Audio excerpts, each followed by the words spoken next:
welcome to Room 212 News, your place to find out everything that's going on in our school and in our classroom this week. This week we're celebrating Kindness Week at Castle Hayne, and so in order to celebrate that, we're going to partner with you at home by sending home a kindness bingo board. If your child can complete the kindness bingo board at home, they will be recognized on the morning announcements through our Hurricane Hunters program. So again, be sure to get that kindness bingo board filled out at home by doing various acts of kindness around your house and around your neighborhood. This week, students are taking the COGAT, which stands for the Cognitive Abilities Test. This just tests your child's cognition and their ability to think. We will be taking that test on November 16th, 17th, and 18th. That's Tuesday, Wednesday, and Thursday. So please be sure to make all efforts to have your child at school on time for those 3 days so that they can be able to participate in the COGAT. Also, just a reminder to continue submitting entries for our yearbook cover contest. We like to have many different things to choose from so that we have plenty of different options for our cover and our honorable mentions inside the yearbook. If you need another form for that, please let me know, and I can either send it to you digitally or I can print one out for you. Just a reminder that if you haven't signed up in our second 9-week snack calendar, please do so. We are running a little bit low on snack. I think that we're going to be able to confidently make it through Thanksgiving, but then in December we might need some support with snacks. So if you're able to sign up, please check out the doodle and sign up for a week in December. And then finally, this Friday, November the 19th, progress reports will be coming home. The same format the first one came home in. It goes home in that yellow folder with the signing sheet on the back. You can keep the progress report, sign the back only, and return the folder as soon as possible. If you, I know that we're just coming out of parent-teacher conferences, but if you are reviewing the progress report and have concerns and would like to meet with me, please feel free to send me a dojo or an email. And I'll be glad to schedule a conference with you so we can discuss the progress report and any other concerns that you may have. Up next is Looking Ahead, where we will take a look at what's coming up in the future of our classroom.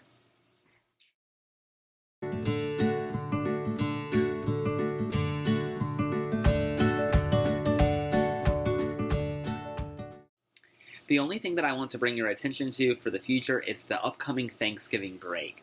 We will be out of school Wednesday, November 24th, Thursday, November 25th, and Friday, November 26th in observance of Thanksgiving. So please make sure to mark that on your calendars and plan accordingly. Up next, we'll head to the Superhero of the Week wheel to find out who this week's winner is.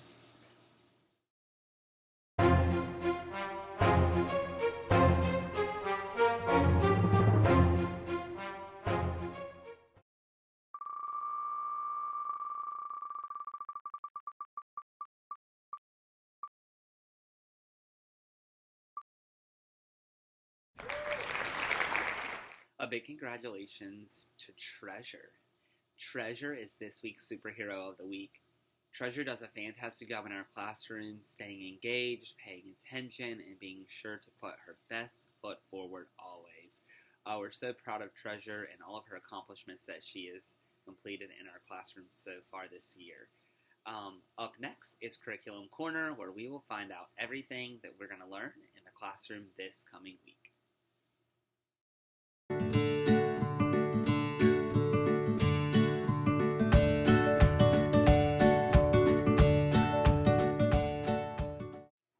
In reading, we're still working on determining theme and fables and different stories. And this week, we're really putting a focus and an emphasis on finding evidence to support that theme. So students will be identifying topic, identifying theme, but then going one step forward and finding what does the character do, what does the character say, how do they act that displays that theme that they are coming up with.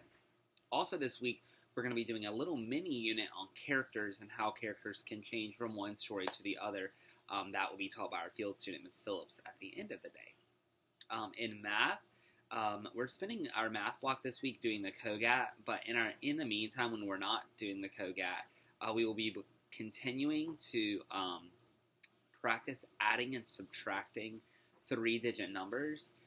Last week was such a good week for us. I feel like all of our students that were having a hard time, especially with subtracting with regrouping, through last week's practice, finally felt more confident in that. And so I'm thankful for you at home if you've been practicing at home, and I'm really thankful that students were able to get over that hump of the confusion of subtracting with regrouping. If you're looking for something to do at home in math that would really support your child, you can continue to practice subtracting and adding with regrouping using the standard algorithm, pictures, or expanded form, whatever way you may choose to work with them on that. You can also work on multiplication fact fluency just by purchasing or making multiplication flashcards and practicing their facts with them. This week in science, we're continuing Earth and the universe, and we'll be looking at phases in the moon. So students will be learning all about the moon and the different phases that it goes through and how that then affects our tides and our everything. And then finally, in writing, we're continuing our Patricia Polacco author study.